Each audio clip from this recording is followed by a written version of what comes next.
Why did you come to the university hospital? You can't seriously think a doctor can fix being uneducated and poor. Mike smirked, clearly amused with himself. I barely reacted, unimpressed by his arrogance. That's none of your concern, Mike. You're always so aloof, but no matter how prestigious the hospital, they can't cure ignorance or poverty. I didn't even bother with a fake laugh at his weak attempt at humor. Then suddenly, a nurse came rushing toward us. She looked directly at me, waving urgently. "Doctor, we have an emergency. The patient's unconscious and in critical condition. Please come quickly." My name is Jessica, and I'm the oldest of 4 siblings. When I was in elementary school, our father passed away, leaving our mother to raise us on her own. The debt he left behind made it nearly impossible for her to make ends meet, no matter how hard she worked. At her request, I dropped out of high school to take a job at a nearby factory, determined to support my family so that my siblings could pursue their dreams without the burden of financial strain. Everything changed when I turned 18. After several dinner invitations from my supervisor, he asked me if I'd consider dating him. I had already developed feelings for him, so I agreed. Our relationship blossomed, and 2 years later, on my 20th birthday, he proposed. I said yes, and we got married. His name was Mike. From the start, I was honest with Mike about not finishing high school. He assured me, education doesn't matter when you love someone. He always tried to create a relationship based on honesty and equality. Even though he was several years older, he never treated me condescendingly and genuinely valued me. But over time, that seemed to change. His attitude toward me shifted, and he began to look down on me. "Do you even realize who's been supporting your lifestyle? You should be more grateful," Mike said, his voice tinged with irritation. His words made me flinch. When we got married, I left my job at the factory because he insisted so strongly that I become a stay-at-home wife. I had intended to keep working, but he told me, "I want you to take care of the household chores, and I expect a warm meal and a tidy home every day." Despite my worries about sending less money back home, I didn't argue and quit my job. Now he sees me as nothing more than an unemployed, wasteful burden. I actually want to work. I finally found the courage to say, but he just laughed at me. "Do you really think any company would hire a high school dropout like you? Your place is here, taking care of our home," he replied coldly. His words struck a chord with me. Maybe quitting my job, just as Mike wanted, had been a mistake. The allowance he gives me has been steadily shrinking, and I know if I complain about the lack of money, he'll probably blame my budgeting skills. So I stay silent and cover the shortfall with the savings I've been carefully building up. As I watched him relax with a drink, the thought of divorce began to creep into my mind. I'm still young. I could end this marriage, start fresh with someone else, and even have children. Mike likely hasn't noticed the depth of my distress, assuming I'm just a selfish, shallow woman. While I wrestled with these cold thoughts and feelings, I found myself trapped in contemplation, the dwindling savings, Mike's growing disdain, and the increasingly tense atmosphere between us. Determined to change my situation, I repeatedly tried to start a conversation with Mike. However, he always managed to find an excuse, claiming he was too tired or had other plans, evading any meaningful discussion. To make things worse, he even told me, "I don't want to talk to someone with such a low educational background." I was at my breaking point. One evening, after cleaning up from dinner, I finally resolved to share my decision with him. The next step was to tell him I wanted a divorce. With my lips dry from nervousness and mustering every ounce of courage, I approached him while he was absorbed in the TV. "Hey, there's something I need to discuss." Hearing the tension in my voice, Mike looked up from his spot with an indifferent expression. I held out the court document and our lawyer's letter, meeting his gaze directly. "I think it would be best if we got a divorce," I said firmly. A deep frown formed on his face. I braced myself for a shouting match, but instead of an outburst, he merely stared at me in silence. I could see his fists clenching and his face turning red with anger.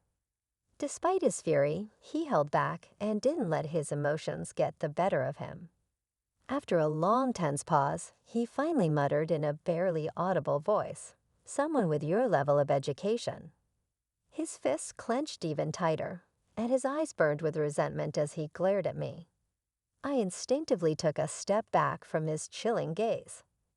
"You think you have the right to challenge me with just a high school diploma?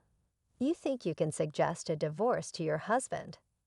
He shouted, his voice dripping with rage. But I had no intention of backing down. I had endured so much hurt from Mike already. Fighting back tears, I held his gaze steadily. The intensity of my stare seemed to momentarily unsettle him, a flicker of uncertainty crossing his face. Clutching the divorce papers tightly, I showed him my smartphone, where the screen displayed saved messages between him and a female coworker, irrefutable evidence of his infidelity. "It looks like you've been showering her with gifts, even when you couldn't provide for our household. If I'm so unnecessary to you, then let's get a divorce. Free me from this situation." For the first time, my husband was at a loss for words. He clearly hadn't expected me to have evidence of his affair. Perhaps he thought I'd never discover it. Though he struggled to find a response, his attempt at a smirk was laced with sarcasm. "Living with someone not so bright can be stressful. I need some occasional refreshment," he said, admitting to the affair with no hint of remorse, then turned back to the TV as if the conversation were over. The emptiness of his response was palpable. I swiftly moved to his side and turned off the TV, filling the room with silence. With his disgruntled gaze now fixed on me, I summoned all my strength to steady my trembling legs. I held out the divorce papers again. "All you need to do is sign these. Please, I'm begging you." Why is Mike so resistant to divorce? He despises me, claims to be miserable in our daily life, and yet he clings to the pretense of our marriage while being involved with another woman. Why won't he just leave?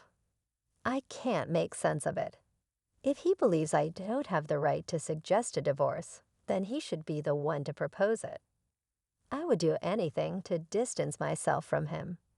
The fear of societal judgment for being served with divorce by my husband, and even my own self-doubt pale in comparison to my need to escape this situation.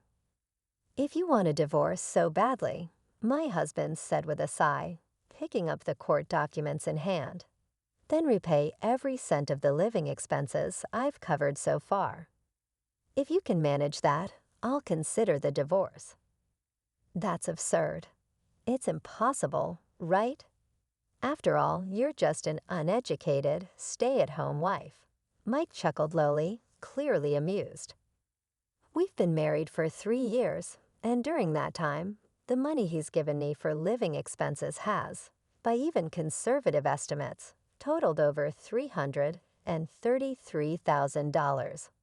Although I haven't received much recently, repaying that amount from my savings alone is clearly out of the question. Most of the money went toward monthly rent and groceries, with nothing left for discretionary spending. Despite my efforts to save, I often had to dip into my savings. I couldn't accept his demand. Inside, I was in turmoil. He watched my confusion with a smug grin, and in that moment, a faint spark of determination ignited within me. I was resolved to prove him wrong, and my resolve became unwavering. 12 years later, I found myself standing in the lobby of a university hospital, feeling disoriented. It was my first visit to this facility, and I was lost amid the maze of corridors. The busy staff seemed oblivious to my plight, leaving me stranded.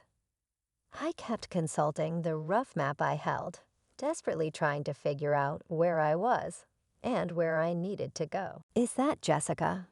I suddenly heard my name called from behind. Turning around in surprise, I saw a middle-aged man standing there. I felt a sense of familiarity, but I couldn't quite place him. "I'm sorry, have we met before?" I asked, feeling a bit embarrassed. The man sighed and looked at me with a hint of annoyance. "Do high school dropouts also forget faces? I can't believe you've forgotten the man you used to be married to."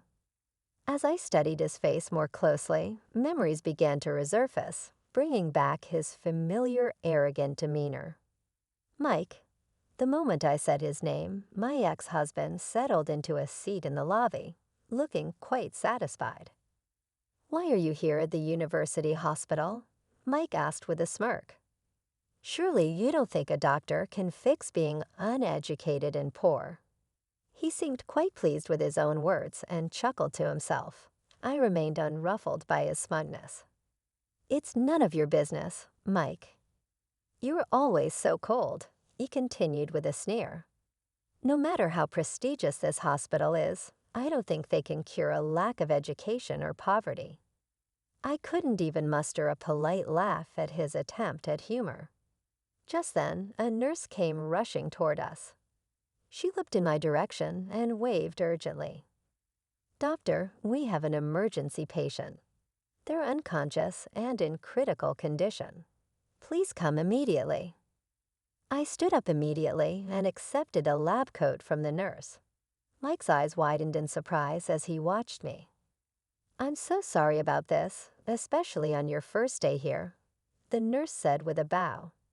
There were no other doctors available. She quickly left, leaving Mike to stare after her. I couldn't afford to be distracted by Mike any longer. Not knowing what to do with the hospital brochure I was holding, I handed it to him, seeing his shocked expression.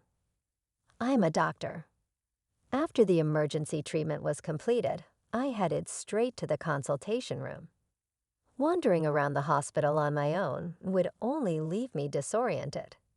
Even though it was still before my scheduled start time, I decided to begin my work on my first day of transfer. I reviewed the medical chart and was taken aback as I entered the room. I saw Mike sitting in the examination chair, his expression mirroring my own shock, eyes widening in disbelief. According to the chart, Mike had heart problems and had been referred to this university hospital. I took a deep breath, refocused on my work, and proceeded with the examination. Mike, clearly unsettled, couldn't mask his displeasure. "Is there anything else you'd like to ask?" I inquired as I finished the examination. Mike murmured, "How did someone like you, a high school dropout, become a doctor?" A nurse working beside him looked at him in surprise. Not wanting to waste consultation time, I took a moment to reflect. "My father was a doctor," I began, just to clarify. "I didn't drop out of high school due to poor grades." Memories of my father came flooding back. He was often away, preoccupied with work, and much of his earnings went toward alcohol and nightlife, leading to significant debt. Despite his flaws, I owe a lot to him. His commitment to my education played a crucial role in my path. From a young age, I aspired to follow in his footsteps and never wavered in that dream. I excelled in my studies throughout elementary and middle school, and my mother always believed in me, saying Jessica will surely become a doctor. After my father's death and the need to start working right after middle school, my journey took a detour, but I kept learning diligently. I obtained my high school diploma and pursued medical school. "But there's no way you had the money to go to college," Mike scoffed. "My earnings were saved by my mom, and I also took advantage of scholarships," I replied. "Scholarships for you?" His disbelief stunned me a bit, but I quickly composed myself and met his gaze. "You used to mock me, calling me a middle school dropout and questioning my intelligence. That was just because you didn't know the whole story. Mike glared at me, his eyes filled with anger, as the nurse whispered that the consultation time was almost over. I turned to prepare the medical chart for the next patient, casting a final glance at Mike regarding the living expenses you wanted me to repay. I can pay them back right now, even double if you prefer. My current income exceeds yours. Mike's face turned crimson, clearly struck by my words. His pride seemed deeply wounded, and his anger was palpable as he breathed heavily. Realizing this was a public consultation room with medical staff bustling around, he stood up abruptly with a loud thud. "Just wait, you failed doctor. I'm filing a complaint." With that, Mike stormed out of the consultation room. I watched him leave and let out a heavy sigh. Despite my physical exhaustion, I felt a surprising sense of relief. It seemed Mike had initially sought treatment at another facility, but was eventually referred to the university hospital where I work. With a scowl on his face, he had returned to see me after our divorce. Mike's life had taken a nosedive. The female coworker with whom he'd had an affair had rejected him, and rumors about his infidelity and our breakup had spread throughout his company, leading to his resignation. The blow to his pride was compounded by being turned down by 2 women. His alcohol and cigarette consumption had increased, which he carelessly suggested might have contributed to his heart problems. He was scheduled for major surgery soon, and while I did feel a twinge of sympathy for him, I could not completely forget his behavior during our marriage. Regardless of my personal feelings, I remained professional and committed to providing him with the best medical care. Mike still comes to my clinic for regular checkups. At one point, he even asked if I would consider remarrying him, but I politely declined. For now, I have no intention of remarrying and am content living with my family in my parents' home. It may sound boastful, but I'm well regarded as a doctor and earn more than enough to support my family. My days are busy and fulfilling, but occasionally I look back on our married life with a sense of emptiness.